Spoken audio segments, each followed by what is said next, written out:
नमस्कार विद्यार्थी मित्रमैत्रिणींनो, आपण मागच्या इतिहासाच्या धड्यामध्ये किंवा आपल्या भागामध्ये आपण प्रसार माध्यम आणि इतिहास हा भाग बघितला. अर्थातच त्याच्यामध्ये जे इतिहास आपल्याला सांगणारे असे अनेक माध्यम आहेत त्या प्रसार माध्यमांचा आपण अभ्यास केला. उदाहरणार्थ वर्तमानपत्र, नंतर आकाशवाणी, म्हणजे पूर्वीच्या काळी ज्या पद्धतीने पत्रव्यवहार व्हायचे त्याच्यामध्ये प्राण्यांचा वापर केला जायचा, पक्ष्यांचा वापर केला जायचा.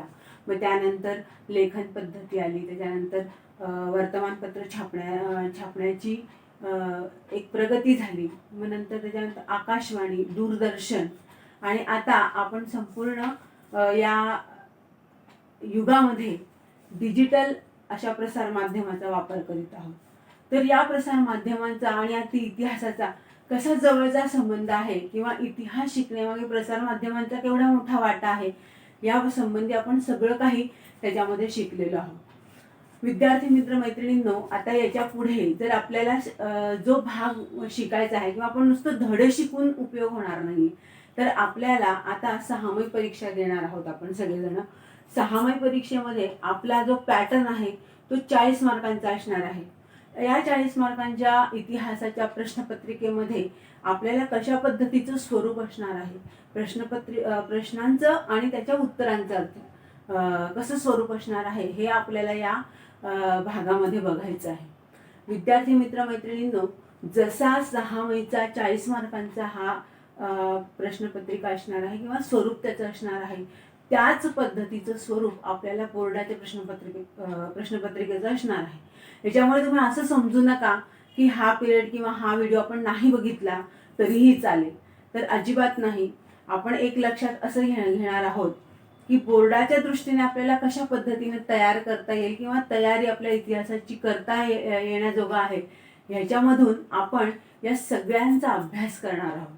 म्हणून सुरुवातीला जर आपण बघितलं तर आपली जी प्रश्नपत्रिका आहे ती अर्थातच इतिहास, राज्यशास्त्र मिळून एक प्रश्नपत्रिका असते आणि भूगोल याची हा दुसरा भाग असतो जो समाजशास्त्र या विषयाशी निगडित आहे. तर इतिहास आणि राज्यशास्त्र ही जी प्रश्नपत्रिका आहे ही अर्थातच 40 मार्कांची आहे. विद्यार्थी मित्रांनो, 40 मार्कांची जी आपली प्रश्नपत्रिका असणार आहे त्याच्यामध्ये कशा पद्धतीचे प्रश्नांचे स्वरूप असणार आहे आणि त्याला कशा पद्धतीचं गुणाविभाजन असणार आहे हे पण मी तुम्हाला आज तुमच्या समोर मांडणार आहे. तर आपली इतिहास अधिक राज्यशास्त्र अशी मिळून 40 मार्कांची प्रश्नपत्रिका आहे. त्याच्यामध्ये आपले 28 मार्क हे इतिहासाचे असणार आहे, आणि उरलेले जे 12 मार्क आहेत ते आपले राज्यशास्त्राचे असणार आहे. तर असे मिळून हे आपले 40 मार्कांची ही आपली प्रश्नपत्रिका इतिहास अधिक राज्यशास्त्राची असणार आहे. विद्यार्थी मित्र मैत्रिणींनो, सगळ्यात सुरुवातीला जे आपल्याला असतात या गुणदान पद्धतीमध्ये दिलेले ते 40 मार्कांची गुणदान पद्धत असलेली ही राज्यशास्त्र आणि इतिहासाची प्रश्नपत्रिका आपल्याला 2 तासांमध्ये सोडवायची असते. 2 तासांमध्ये सोडवण्यासाठी आपल्याला एकूण म्हणजे जे आपले इतिहास आणि राज्यशास्त्र मिळून जे एकूण प्रश्न आहेत ते आपल्याला एकूण 9 प्रश्न असतात. या 9 प्रश्नांमध्ये आपल्याला सगळ्यात अगोदर जो सगळ्यात पहिला प्रश्न असतो तो असतो आपल्याला विधाने पूर्ण करा. आता विधाने पूर्ण करा म्हणजेच त्याच्यामध्ये आपल्याला पर्याय दिलेले असतात आणि या पर्यायांपैकी एक योग्य पर्याय आपल्याला निवडून ते विधान पूर्ण करायचं असतं. तर हे याच्यामध्ये आपल्याला 3 गुण दिलेले आहेत. या 3 गुणांमध्ये आपल्याला 3 विधानं पूर्ण करायची आहेत. मग 3 विधानं पूर्ण करताना विद्यार्थ्यांनो एकच लक्षात ठेवायचं की आपण आपल्या डोक्यामध्ये असं असतं की आपण रिकामी जागा भरतो आहोत. रिकामी जागा जरी आपल्याला दिसत असली तरी तिथे त्यांनी वापरलेला आहे शब्द विधानं पूर्ण करा. तर आपल्याला तो शब्द निवडून त्या योग्य जागी म्हणजे पर्यायातून योग्य निवडून तो त्या जागेवर लिहून आपल्याला ते वाक्य पुन्हा लिहायचं आहे. आणि जो पण पर्याय आपण निवडलेला आहे त्या ठिकाणी आपण अंडरलाईन करायला विसरायचं नाही, म्हणजे अधोरेखित करायला विसरायचं नाही, जेणेकरून आपण कोणता पर्याय योग्य तो पर्याय निवडलेला आहे हे त्या परीक्षकाला सहजपणे कळू शकतं. तर हे ते 3 मार्क आहे ज्याच्यामध्ये आपल्याला पूर्ण विधान लिहिणं आवश्यक आहे. जर तुम्ही हे पूर्ण विधान लिहिलं नाही, म्हणजे आता उदाहरणार्थ हा प्रश्न क्रमांक जो दिलेला आहे तुम्हाला, प्रश्न क्रमांक 1 अ, त्याच पद्धतीने प्रश्न क्रमांक जो राज्यशास्त्रामध्ये आहे तो प्रश्न क्रमांक असतो 6 अ. तर तो 6 अ मधला सुद्धा प्रश्न क्रमांक जो आहे तो राज्यशास्त्राचा, तो पण तसाच असतो. रिकाम्या जागा, योग्य पर्यायामधून रिकामी जागा निवडा आणि विधान पूर्ण करा. तिथे पण आपल्याला अशाच पद्धतीने योग्य पर्याय निवडून ते विधान पूर्ण लिहायचं आहे. तुम्ही जर नुसतं आता उदाहरणार्थ असं लिहिलं की मथुरा शिल्पशैली टिंबटिंब या काळात उदयाला आली. 4 पर्याय दिलेले आहेत विद्यार्थी मित्रांनो, कुशाण, गुप्त, राष्ट्रकूट आणि मौर्य. आता या चारींपैकी आपल्याला योग्य कोणतं विधान वाटतं आहे किंवा योग्य कोणती ती उत्तर आहेत, तर उत्तर आहे त्याच्यामधलं कुशाण. आणि तुम्ही जर नुसतं कुशाण लिहिलं, असं खाली नुसतं कुशाण लिहिलं, एक आकडा टाकला कुशाण लिहिलं, तर तुम्हाला मार्क मिळणार नाही. मार्क मिळवण्यासाठी तुम्हाला ते विधान पूर्ण लिहावं लागेल. मथुरा शिल्पशैली कुशाण या काळात उदयाला आली, आणि कुशाण या शब्दाला तुम्हाला अंडरलाईन करणं आवश्यक आहे. त्यानंतर आपल्याला जो पुढचा प्रश्न क्रमांक दिलेला आहे, जो प्रश्न पहिल्यामधलंच आहे, त्याच्यामध्ये दुसरा ज्याला आपण ब म्हणूया, प्रश्न क्रमांक अ मधला एक झाला, तो आहे रिकाम्या जागा किंवा पर्याय निवडून विधान पूर्ण करा. दुसरा जो आहे त्याच्यामधला म्हणजेच ब, त्याच्यामध्ये असतं की पुढील पैकी प्रत्येक गटातील चुकीची जोडी ओळखून लिहा. विद्यार्थी मित्रमैत्रिणींनो, लक्षात ठेवायचं आपल्याला फक्त चुकीची जोडी ओळखायची आणि ती फक्त पुन्हा लिहायची. जसं या प्रश्नामध्ये 3 तुम्हाला उपप्रश्न दिलेले असतील आणि या 3 उपप्रश्नांसाठी तुम्हाला 3 मार्क, म्हणजे प्रत्येकी 1-1 मार्क आहे फक्त चुकीची जोडी ओळखायला. मग ही चुकीची जोडी ओळखताना आपण ती पुन्हा खाली लिहायची आहे. तिथे तुम्ही अंडरलाईन कराल किंवा तुम्ही तिथे टिक मार्क कराल तर ते ग्राह्य धरलं जात नाही, कारण त्यांनी आपल्याला सूचनेमध्ये स्पष्ट सांगितलेलं आहे की तुम्ही चुकीची जोडी ओळखून लिहा. तर ती पुन्हा आपल्याला खाली लिहायची आहे. एक आकडा टाकायचा, चुकीची जोडी लिहायची. उदाहरणार्थ जर आपल्याला 4 पर्याय दिलेले आहेत, 4 पैकी एक जोडी चुकीची आहे. उदाहरणार्थ आपण लिहिलं की भारताची राजधानी आणि समोर मुंबई लिहिलेलं आहे, तर ही जोडी काय आहे, चुकीची आहे. मग त्याला तुम्ही टिक मार्क किंवा अंडरलाईन करू नका. तर ती जोडी तुम्ही कुठे लिहायची आहे, सगळ्यात खाली ब असं तिथे त्या प्रश्नांचे जो प्रश्न दिलेला आहे तो ब आहे ते लिहायचं आहे. त्याच्या पुढे 1 असा आकडा टाकून ती जोडी पूर्णची पूर्ण लिहून काढायची आहे. फक्त आपल्याला चुकीची जोडी लिहाय, ओळखून पुन्हा दुरुस्त करायची नाही किंवा ओळखायची आहे, ओळखली म्हणजे काम झालं असं नाही, तर ओळखून ती पुन्हा आपण लिहायची आहे. तिला दुरुस्त करायच्या भानगडीत पडायचं नाही, कारण आपल्याला इथे सूचनाच दिलेली आहे की गटातील चुकीची जोडी ओळखून लिहा. याला 3 मार्क आहे, 3 गुण आहे. विद्यार्थी मित्रमैत्रिणींनो, 3 गुण आपले रिकाम्या जागेचे आणि 3 गुण आपले जोडीचे. हे जर आपण नीट ओळखून लिहिलं तर 6 गुण आपल्याला इथेच मिळतात. म्हणजे आपल्या इतिहासामध्ये 40 पैकी जे आपल्याला 18 गुण मिळवायचे असतात, 17 गुण मिळवायचे असतात, ते आपल्याला सहज या एक मार्कांनी मिळवता येतात, जेणेकरून आपण हे आपले हातचे मार्क घालवायचे नाही. त्यानंतरचा जो प्रश्न आहे तो आहे दुसऱ्या प्रश्न क्रमांक 2 अ. हा 2 अ जो आहे याच्यामध्ये आपल्याला कृती करा सांगितलेलं असतं, म्हणजे सूचनांप्रमाणे कृती करा. आता सूचनांप्रमाणे कृती करा मध्ये ह्याच्यामध्ये आपल्याला कोणत्याही 2 कृती करायच्या आहेत. मग कोणत्या कोणत्या कृती याच्यामध्ये दिलेल्या आहेत, तर कालरेषा दिलेली असते, तक्ता पूर्ण करण्यासाठी दिलेला असतो किंवा ओघ तक्ता पूर्ण करण्यासाठी दिलेला असतो. तर या तिघांपैकी म्हणजे आपल्याला संकल्पना चित्र पूर्ण करा, कालरेषा पूर्ण करा, ओघ तक्ता किंवा तक्ता पूर्ण करा, अशा या कृती दिलेल्या असतील. आणि या कृतींपैकी आपल्याला त्या कृती ज्या आपल्याला आकृतीप्रमाणेच काढायच्या आहेत, तर त्या आकृती आपण सरळ पेनाने काढायची, पेन्सिलीने काढायच्या नाही. पेन्सिलीने तुम्ही जर काढलं तर तिथे तुमच्या म्हणजे शंकेला वाव असतो की कोणीतरी दुसऱ्यांनी काढलं. आपण जो पेन वापरतो आहोत त्या पेनाने त्या आकृती आपल्याला काढायची आहे. आणि आकृतीपेक्षा आकृती किती सुबक येते याला महत्त्व द्यायचं नाही. आपण त्या आकृतीमध्ये जो अचूक आशय आपण लिहिणार आहोत त्या आशयाला आपण महत्त्व द्यायचं आहे. आणि लक्षात घ्या, प्रत्येक कृतीमध्ये तुम्हाला अर्धा अर्धा अर्धा मार्क द्यायचा आहे.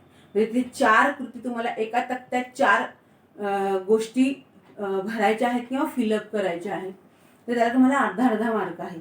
असे एकूण आपल्याला 4 मार्क फक्त या दिलेल्या सूचनांप्रमाणे कृती करा या भागाला आहे. आणि हे 4 मार्क मग त्याच्यामध्ये तुम्हाला अनेक विविध विषय आहे की इतिहासकार आणि ग्रंथाचं नाव आहे किंवा तुम्हाला आकृतिबुद्ध, जसं आपण कोशांचे प्रकार पाहिले त्या कोशांच्या प्रकारासाठी ते तक्ते दिलेले आहेत ते आहेत.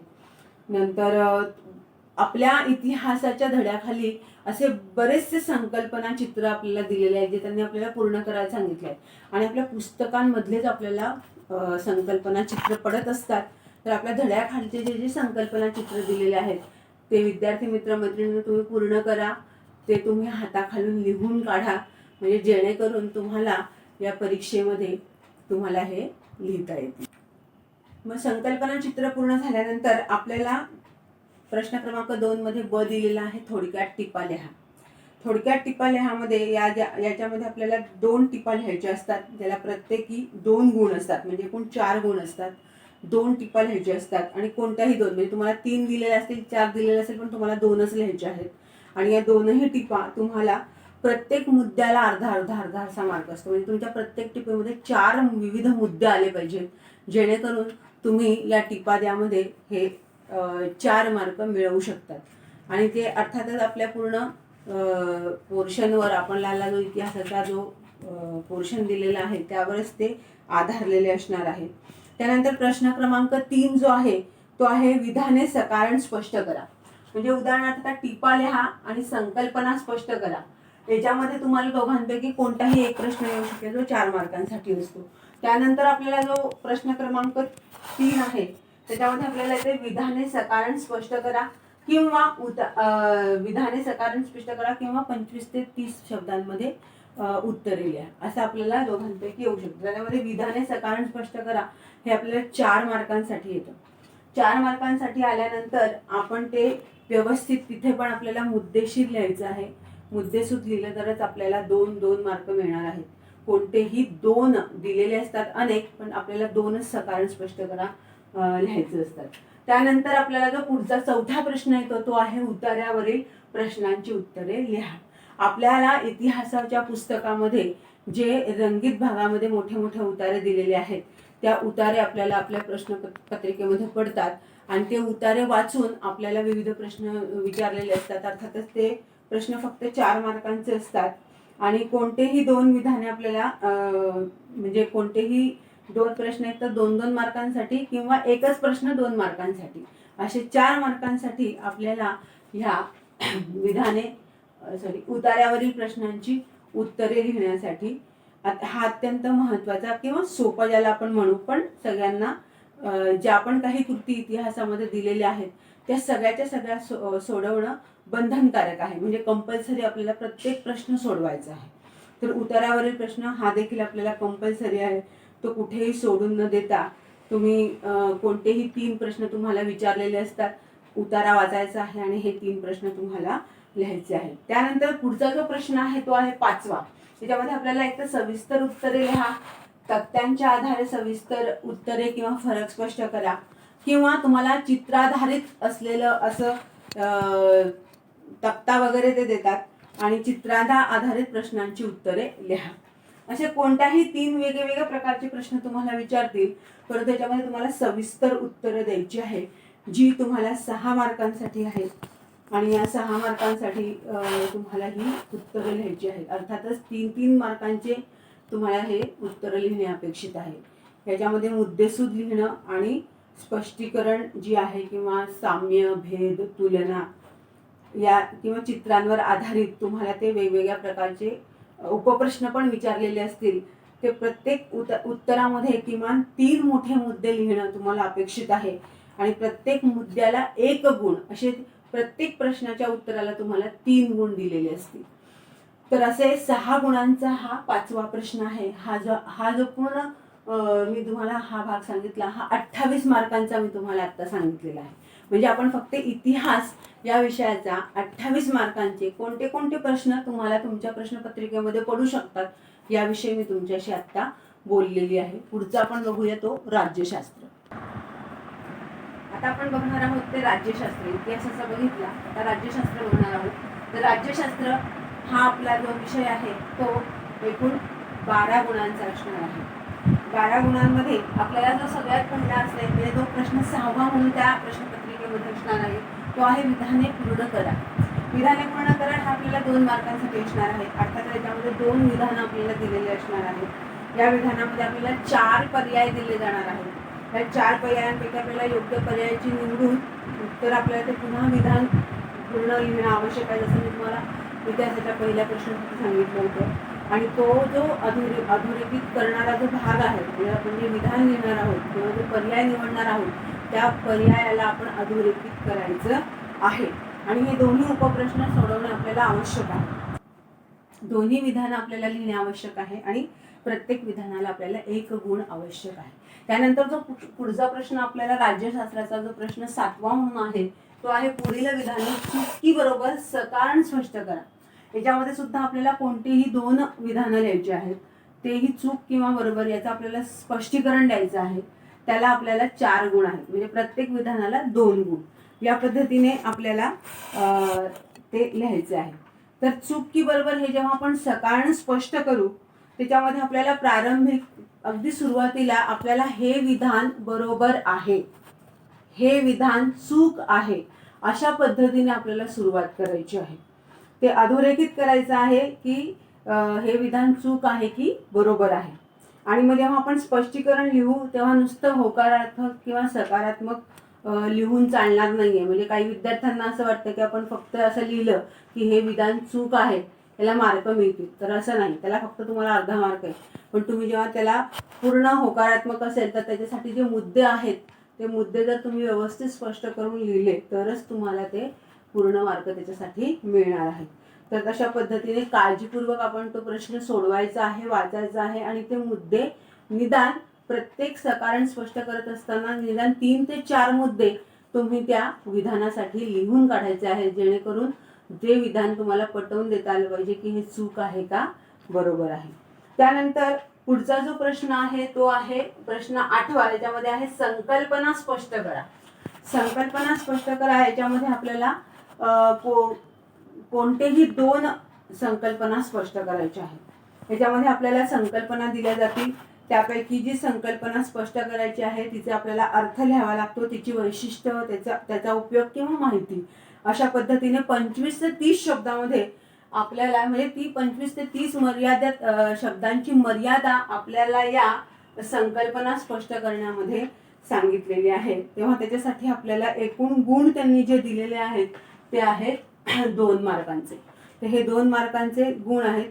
अर्थात आपल्याला 2 संकल्पना दिल्या जातील, त्यापैकी कोणतीही एक संकल्पना आपल्याला स्पष्ट करायची आहे. त्याच्या पुढचा जो प्रश्न आहे प्रश्न क्रमांक 8व्या मधला असंकल्पना स्पष्ट करा. ब आहे पुढील संकल्पना चित्रे पूर्ण करा.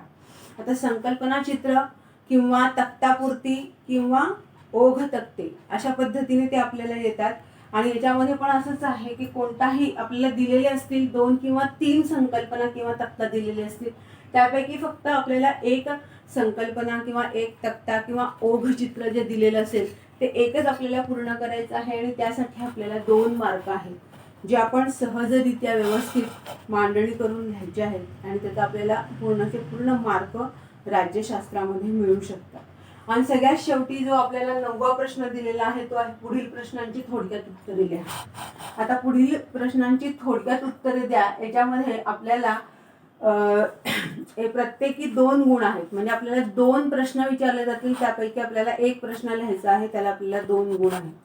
आता हे जे 2 मुद्दे आपल्याला लिहिणे अपेक्षित आहे ते म्हणजे 2 उत्तरात छोटे छोटे 4 किंवा मोठे मोठे 2 असे मुद्दे लिहिणे अपेक्षित आहे.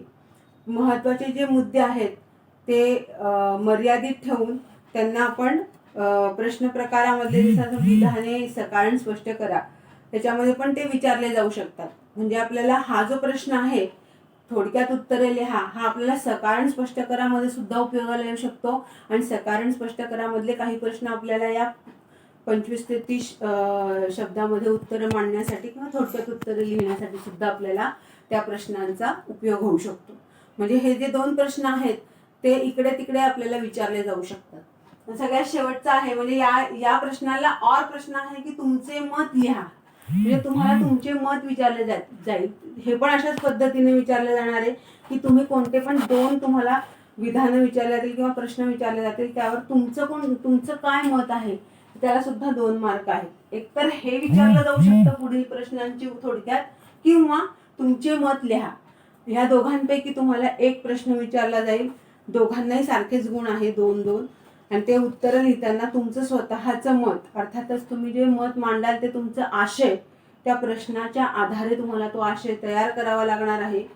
जे पण असेल, होकारार्थी असेल, नकारार्थी असेल तुमचा आशय, पण तो तुम्हाला व्यवस्थित मुद्देसूद मांडता आला पाहिजे आणि त्या मुद्द्यांमध्ये तुम्हाला एक मर्यादित शब्दांमध्ये ते 2 मार्कांसाठी तुम्हाला हा राज्यशास्त्रांचा प्रश्न लिहायचा आहे. तर विद्यार्थी मित्रमैत्रिणींनो, अशा पद्धतीने आपल्याला हा जो स्वरूप आहे राज्यशास्त्र आणि इतिहास 28 अधिक 12 असा 40 मार्कांचा हा प्रश्नपत्रिकांचं स्वरूप आपल्याला राहणार आहे. मग तुम्ही म्हणाल उरलेले 10 गुणांचं काय? तर उरलेले जे 10 गुण आहेत ते आपल्याला अंतर्गत मूल्यमापनामध्ये घ्यायचे आहे. त्याच्यामध्ये तुमचा इतिहासाचा गृहपाठ असणार आहे आणि तुम्हाला काही MCQs दिले जातील.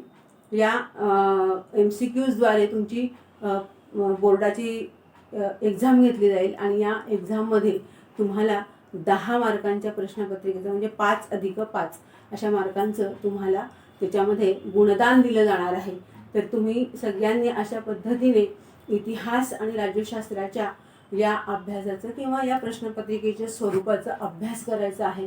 आणि तुम्हाला जी आपल्या अपेक्षित प्रश्नसंच आहे जो आता 2020मध्ये मुलांनी सोडवलेला असेल, तर या 2020मध्ये आपल्याला सगळ्या शेवटी सरावासाठी एक प्रश्नपत्रिका दिलेली आहे.